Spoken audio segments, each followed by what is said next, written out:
দুধপাত্রির scene. আমরা এখন রয়েছি দুধপাত্রিতে। আপনারা দেখতে পাচ্ছেন দুধপাত্রির কি ক্লাইমেট। কাশ্মীর এলে অবশ্যই আসবেন। পুরো বরফে আচ্ছন্ন, চারিদিক বরফে ঢাকা। প্রচুর টুরিস্ট এখানে রয়েছেন।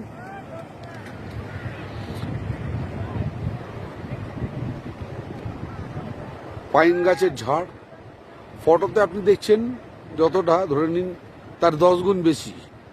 আমরা এটা জুম বা শর্ট করে দেখাচ্ছি। অসাধারণ অসাধারণ, সত্যি অনস্বীকার্য। মানে কাশ্মীর যে সত্যি ভূস্বর্গ, আজকে দুধপাত্রিতে না এলে হয়তো বিশ্বাস করতে পারতাম না। দেখুন আমাদের টুরিস্টরা সবাই রয়েছে, সবাই নিজের মতন এনজয় করছেন। দুজনই পরে চলে গেছে, গোপালদা, সবাই মিলে এনজয় করছি।